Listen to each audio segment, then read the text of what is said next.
오늘 이 시간 우리 모두가 나누게 될 하나님의 말씀은 전도서 7장 11절에서 14절이며 제목은 하나님께서 행하시는 일을 보라입니다. 무디 성서학교의 교장이었던 조셉 스토웰 목사님이 아주 참 좋은 책을 쓰셨습니다. 제목은 당신의 시련에도 뜻이 있다라는 제목의 책입니다. 그는 그 책에서 이런 말을 했습니다. 하나님은 왜 당신의 자녀에게 시련과 고난을 주시는가? 그것은 그 시련과 고난을 당하여 하나님의 뜻을 나타내 보이시기 위함이다라고 했습니다. 그러면서 그는 하나님의 뜻을 선이라고 말을 했습니다. 하나님은 시련을 통하여 당신의 최고의 선을 우리에게 보이신다는 것입니다. 이에 대한 그가 제시한 성경 증거를 로마서 8장 28절을 소개했습니다. 우리가 알거니와 하나님을 사랑하는 자 곧 그 뜻대로 부르심을 입은 자들에게는 모든 것이 합력하여 선을 이루느니라.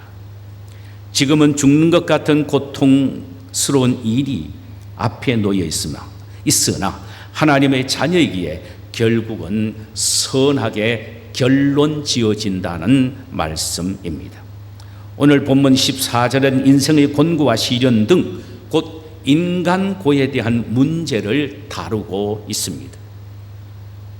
형통한 날에는 기뻐하고 곤고한 날에는 되돌아보아라. 이 두 가지를 하나님이 병행하게 하사 사람이 그 장래일을 능히 헤아려 알지 못하게 하셨느니라. 전도서는 솔로몬 왕이 노년에 기록한 지혜서입니다. 그는 본문에서 권고는 형통과 함께 하나님이 인간에게 주시는 병령하여 주시는 하나님의 지혜라고 말을 합니다. 사실 하루의 날씨도 아침에는 흐리다가도 오후에는 개이고 어제는 비가 오다가도 오늘은 햇살이 나거늘 한 사람의 인생이랴 어떻게 희비의 상곡선이 없겠습니까? 어떤 때는 생의 가파른 언덕길을 숨차게 올라가다가도 어느 때는 넓은 초원을 가슴을 펴고 달릴 때가 있지요. 어느 때는 감당할 수 없는 한탄의 소리가 날 때도 있으나 어떤 때는 슬픔에 변하여 춤이 되고 베옷을 벗기고 기쁨으로 띠를 띄우는 찬송과 감사의 소리가 우리 입술에서 솟아나게 하실 때도 있단 말입니다.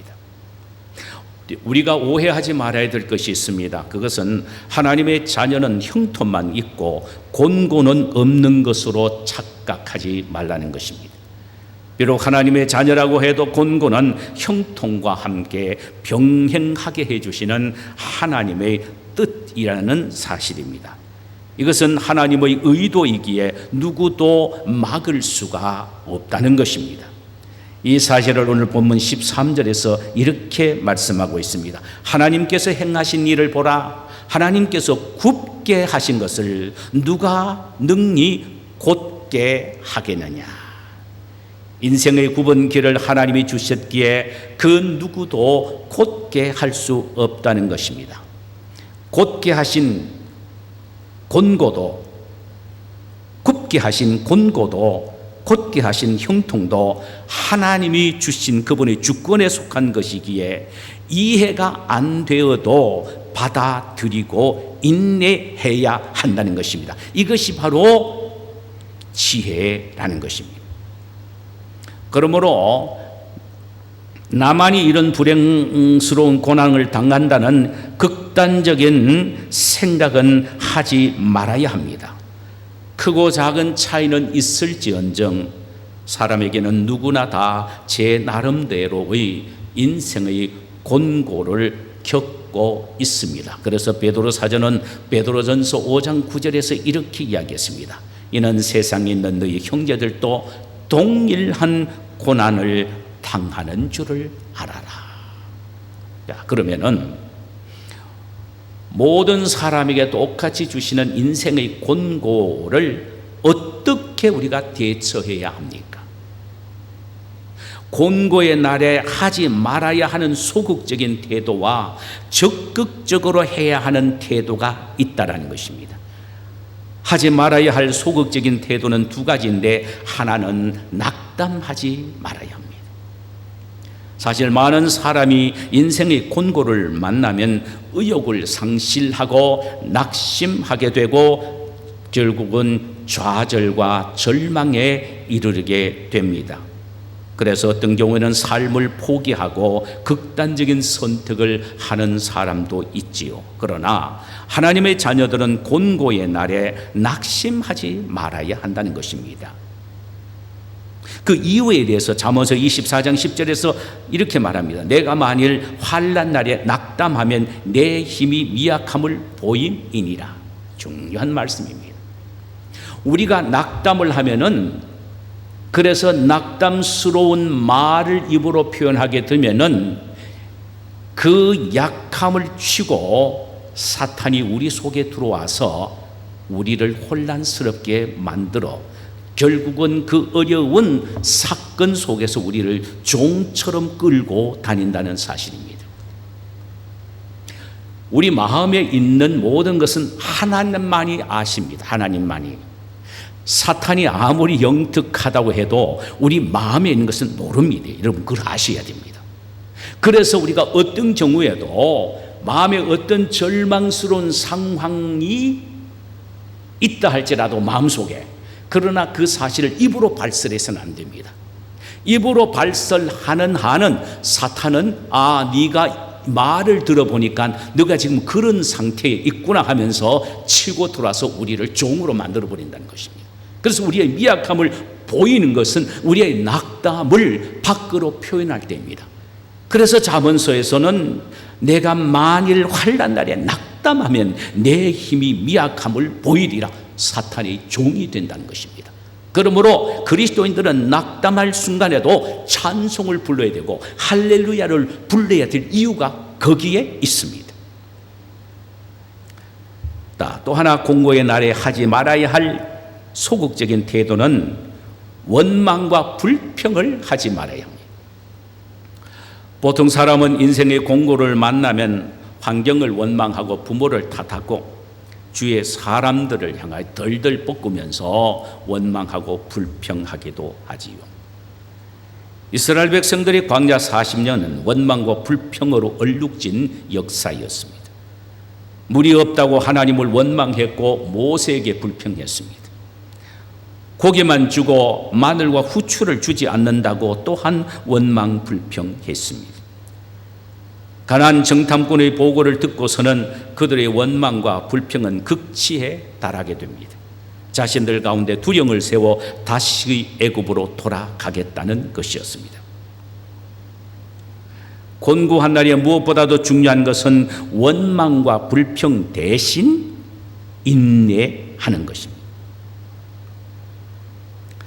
그래서 예수님은 누가복음 21장 19절에서 너의 인내로 내 영혼을 얻으리라고 하셨고, 마태복음 10장 22절에서는 나중까지 견디는 자는 구원을 얻으리라 하셨습니다.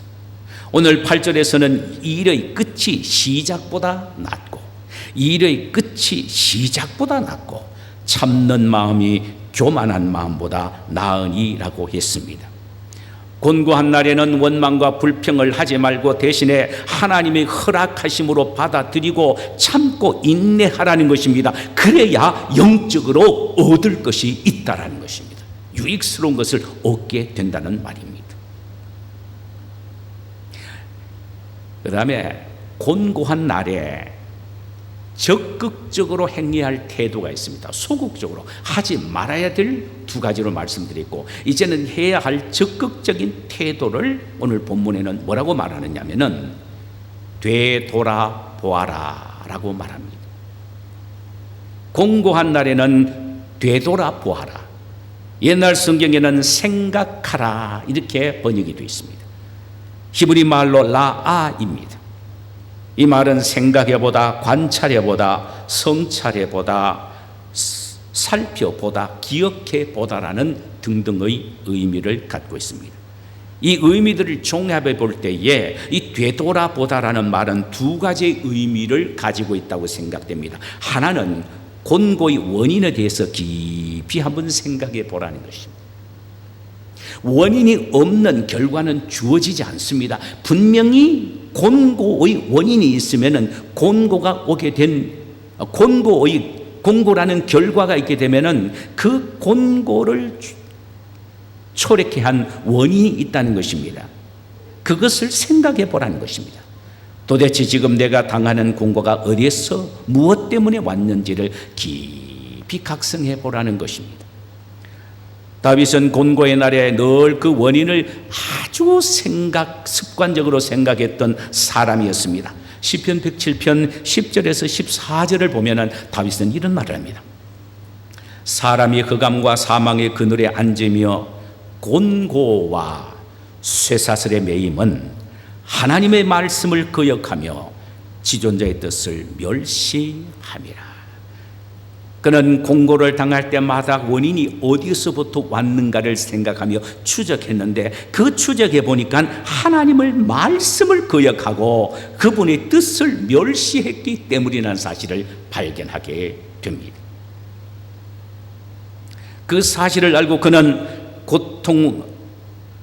그 고통과 어려움 속에서도 환난 중에 여호와께 부르짖고 간구하니 하나님께서 그 고통에서 구원하셨고 흑암과 사망의 그늘에서 인도하여 내시고 그들의 얽어맨 줄을 끊으셨다라고 했습니다.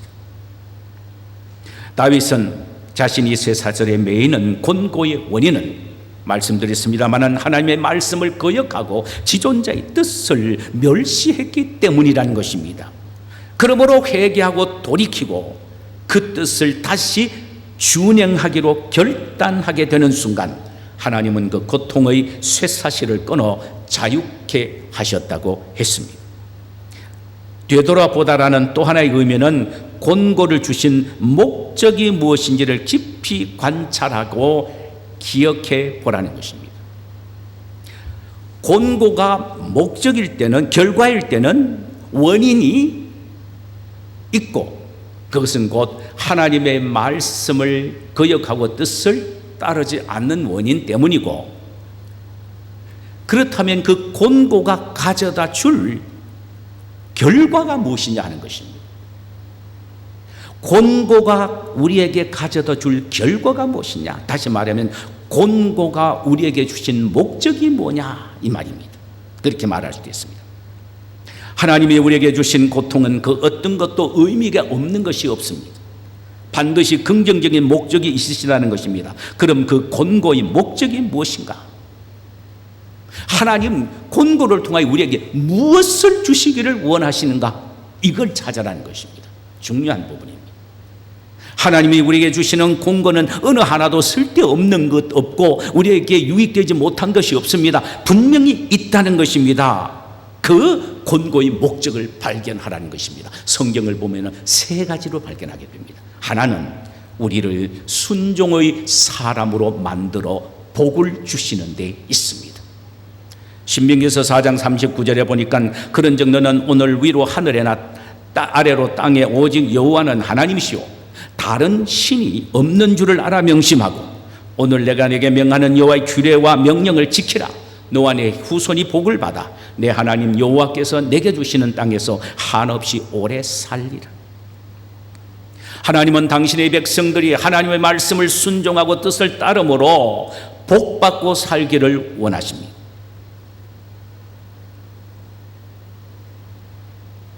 그래서 하나님은 불순종한 이스라엘 백성들을 향하여 하나님께 돌아와 순종을 회복하라. 그리하면 너희들이 복을 얻게 될 것이라고 말씀을 하셨습니다.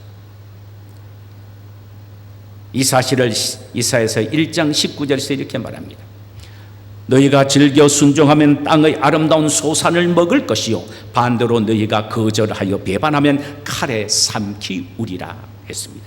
하나님의 본 마음은 우리로 하여금 칼에 삼키기를 원한 것이 아닙니다. 하나님의 뜻에 순종함으로 말미암아 하나님이 축복하신 땅에서 아름다운 소산을 먹도록 하는 데에 있습니다.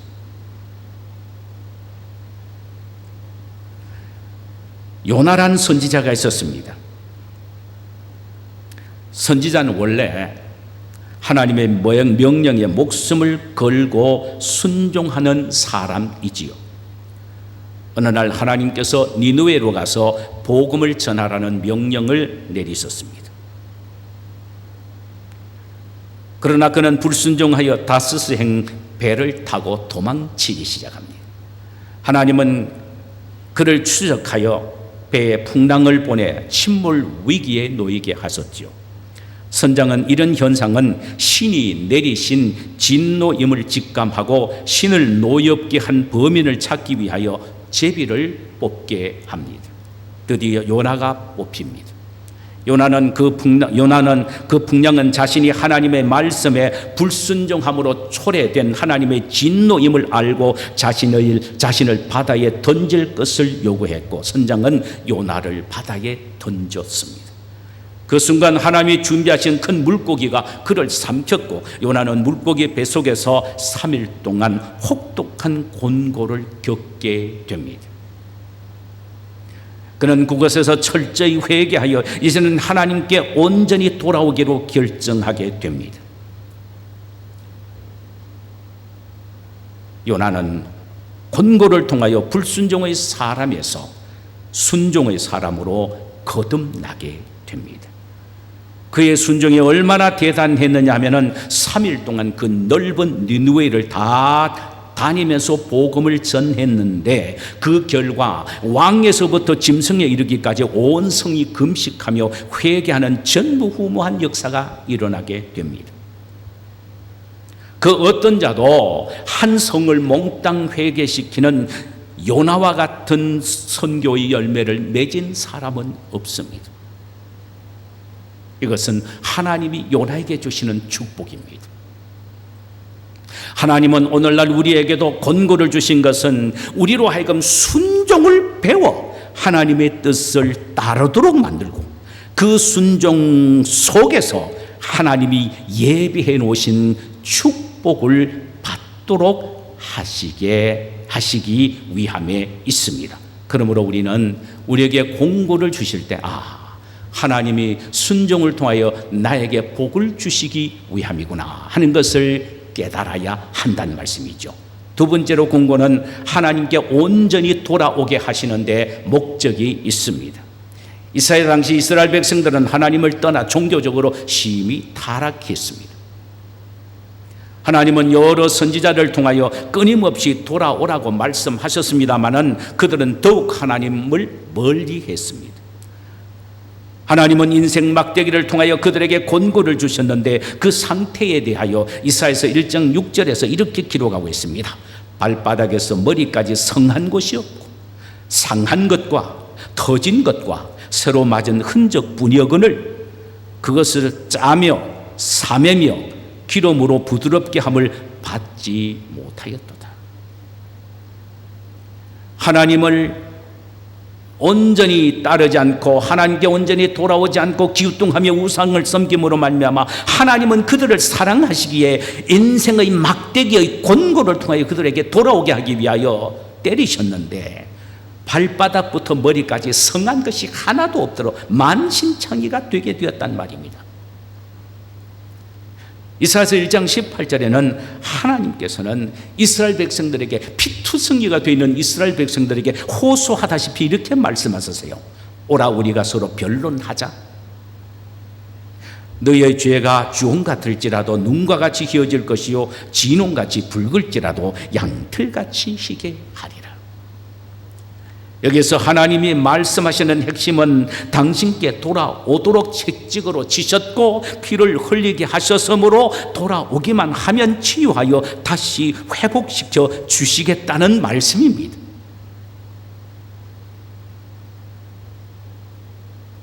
저는 지금도 9.11 사건 후 백악관 조창기도에서 한 소방관의 연설을 잊지 못합니다. 그는 9.11 사건 때에 무역센터에 갇혀있던 사람들을 구하기 위하여 죽음을 무릅쓰고 뛰어든 많은 소방관 중 한 사람이었습니다. 그의 연설은 이렇게 시작이 됩니다. 지난 9.11 사건에서 희생된 우리 소방관의 수요는 398명입니다. 그들 모두는 하나같이 인간의 생명과 시민의 재산을 자기의 개인의 생명과 재산보다 더 귀중히 여겼던 분들입니다. 그 희생자 중에는 하나뿐인 제 동생도 포함이 되어 있습니다. 저는 이 사건을 겪고 난 후 왜 이토록 선량한 사람들이 사악한 무리들에게 일방적으로 희생을 당해야 하나 하는 반문이었습니다. 그런데 저는 이 질문에 대한 해답을 호세아서 6장 1절에서 2절의 말씀 속에서 찾았습니다. 오라, 우리가 여호와께로 돌아가자. 여호와께서 우리를 찢으셨으나 도로 낫게 하실 것이요 우리를 치셨으나 싸매어 주실 것입니다. 여호와께서 이틀 후에 우리를 살리시며 제3일에 우리를 일으키시리니 우리가 그의 앞에서 살리라.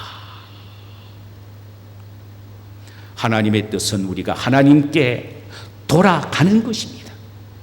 만약 우리가 온전히 그분께 돌아가기만 하면 하나님은 시급히 우리와 우리 나라 미국을 치료하실 것입니다.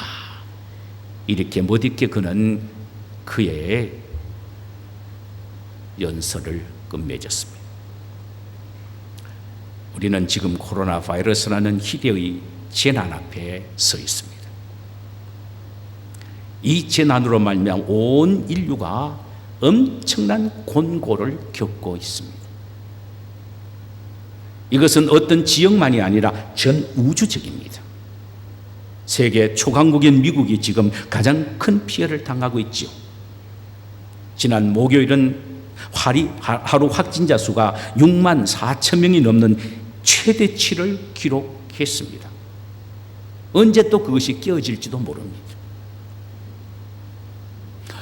영국의 옥스퍼드 대학의 수학학 교수요, 기독교 변증가로서 이 시대의 대표적인 지성이라고 할 수 있는 존 레녹스가 제가 여러분에게 한번 말씀드렸습니다. 책을 썼는데 조그만한 겁니다. Where is God in the coronavirus world? 이 코로나 바이러스 세계에 도대체 하나님은 어디에 계시는가? 라는 책입니다. 그는 그 책에서 갑자기 불어닥치는 이 코로나 바이러스 앞에서 지금 인간은 두 가지 생각을 하고 있다는 것입니다. 하나는 인간은 별 수 없는 존재이구나. 최강국 미국이 저렇게 무너지니까 인간은 큰 소리 칠 존재가 못 되구나. 정말로 무능한 존재이구나 하는 것을 자기 자신의 연약함을 깨닫게 되고, 다른 하나는 나도 죽을 수가 있구나.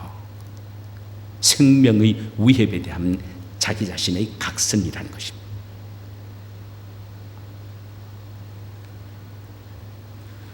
그러므로 그는 말하기를 생의 마지막을 위하여 하나님 앞에 엄숙한 삶을 준비하며 살아야 한다. 사실 이런 우주적인 재난은 우주의 주인이 되신 하나님께서 허락하신 것입니다. 하나님이 허락하지 않는 그 어떤 것도 인간 역사 속에 개입될 수가 없습니다. 모든 인간이 하나님이 만드신 피조물들이기 때문입니다. 그러므로 온 인간이 창조주 하나님께 돌아오게 하는 것이 바로 하나님의 인간에게 허락한 권고입니다. 하나님은 코로나 바이러스라는 권고를 통하여 청교도 신앙 위에 세워진 미국이 온전히 하나님께 돌아오기를 원하시며 온 인류가 창조주 되시는 하나님께 돌아오기를 원하십니다. 개인적으로 우리에게 이런 권고를 주신 목적은 우리가 온전히 당신께 돌아오도록 하기 위해서입니다. 제가 여기서 말씀드리는 온전이란 말에 여러분은 귀를 기울이시기를 바랍니다. 왕상 11장 6절에 보니까 솔로몬이 여호와 눈앞에서 악을 행하여 그의 아버지 다윗이 여호와를 온전히 따름같이 따르지 아니하고 라고 했습니다. 다윗은 하나님을 온전히 쫓았으나 솔로몬은 온전히 쫓지 아니했습니다.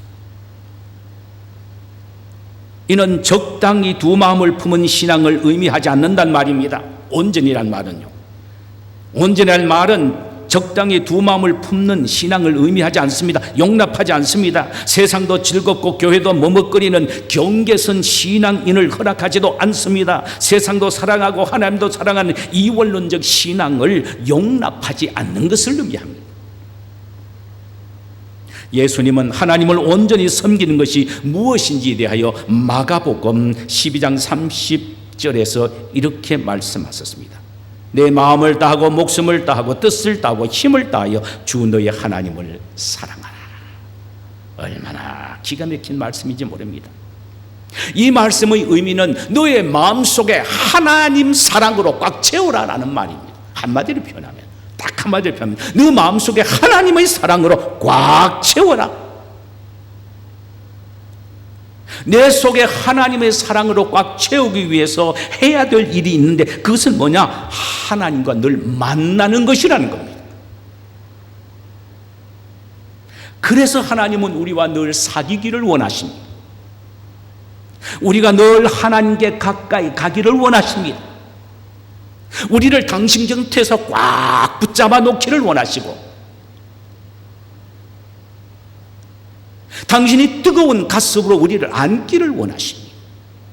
왜? 그것이 우리 인생의 최대의 행복이기 때문입니다. 여러분, 하나님 안에 있고 하나님의 사랑 속에서 하나님과 교제를 나누는 것에서 인생의 진정한 행복이 나누는 것에서 진정한 인생의 행복이 있다는 것을 확실히 하지 못하고 그 다른 무엇에 진짜 인생의 행복이 있다면 저에게 좀 소개해 주세요. 저 한번 가볼게요. 없습니다. 진정한 우리의 삶의 존재와 행복의 의미는 주님의 사랑으로 꽉 채워져 있을 때, 주님과 깊은 영적 교제와 그 안에서 주님과 하나가 되었을 때 이 이상 더 행복과 즐거움과 기쁨이 없습니다. 이러보건대 권고는 바로 이렇게 하나님 앞에 가까이 하도록 만드는 하나님의 방법이기에 우리에게는 축복이 된다는 사실이죠. 마지막 하나는 공고를 주신 목적은 우리를 성결케 하는 데 있다고 했습니다. 베드로전서 1장 16절에 내가 거룩하니 너희도 거룩할지어다라고 했습니다. 우리 아버지 되신 하나님이 거룩하기 때문에 자녀된 우리가 거룩해야 합니다. 천국은 누가 갑니까? 거룩한 사람이 갑니다. 그러므로 천국에 들어가도록 하기 위하여 하나님은 우리 인생의 모든 불순물을 완전히 제거하시기 위하여 인생의 권고를 통하여 정죄시키는 것입니다. 존 레녹스 교수의 말처럼 코로나 바이러스 통하여 깨닫는 진리 중 하나는 나도 죽을 수 있다는 죽음을 생각하고 준비하는 마음이라는 말씀이에요. 사실 죽음을 준비하는 자의 공통적인 마음의 자세가 뭘까요? 자신의 삶을 되돌아보며 인간답지 못한 삶을 돌이키고 청산하고자 하는 결단이 아니겠습니까? 성경적인 말로 표현한다면 성결, 거룩을 지향하는 마음입니다.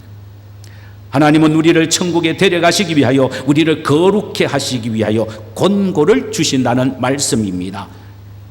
그렇다면 권고는 우리를 거룩하게 만드신 하나님의 방법입니다. 사랑하는 성도 여러분, 우리 인생은 형통과 공고를 함께 당하는 존재입니다. 이 모두를 하나님이 허락한 것으로 믿고 받아들여야 합니다. 하나님이 왜 우리에게 형통과 권고를 함께 주셨습니까? 형통할 때는 하나님의 은혜인 줄 알고 마음껏 기뻐하고 즐거워하도록 하기 위해서며,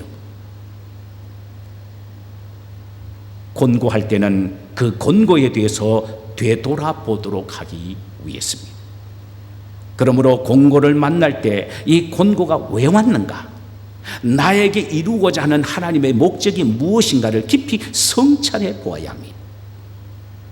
이 곤고가 나를 망하게 하는 데 목적이 있는 것이 아니라 순종하여 복받게 하고 하나님께 온전히 돌아오게 하여 거룩하여 주님이 오실 때에 찬송과 영광과 존귀를 얻게 하는 데 목적이 있음을 우리는 알아야 합니다. 이러보건대 하나님이 우리에게 주시는 곤고의 최종적인 목적은 우리에게 최선, 최고를 주시기 위함에 있다는 사실을 잊지 말아야 합니다. 그러므로 그리스도인들은 인생의 어떤 종류의 곤고든지 곤고를 맞이하는 태도가 세상 사람과는 전혀 다른 것입니다. 왜? 이 모든 일을 통하여 하나님은 우리에게 최선을 주신다. 최선을 주시기 위하여 우리의 그릇을 다듬어 가시고 계신다라는 그런 믿음을 가져야 합니다. 우리 모두 곤고에 대한 이런 마음과 태도를 가짐으로 이 곤고를 통하여 살아계시는 하나님의 최선을 경험하게 되시는 우리 모두가 되시기를 주님의 이름으로 축원합니다. 자, 우리 이 시간에 찬송 한 장 부르실까요?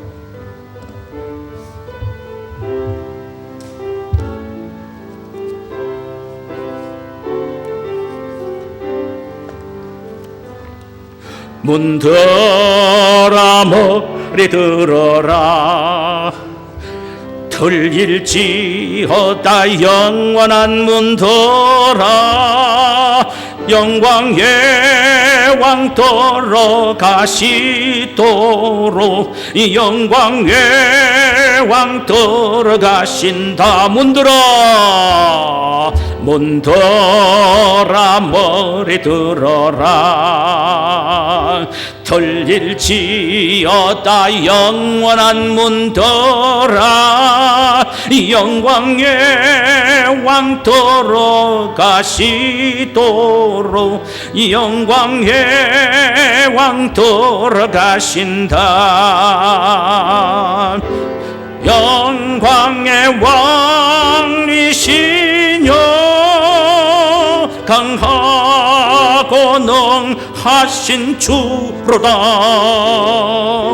전쟁에 능하신 주세라.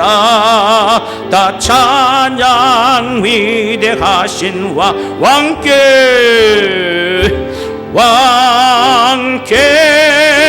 만세 왕께 만세.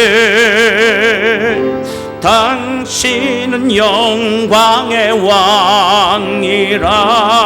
다 찬양 위대하신 왕께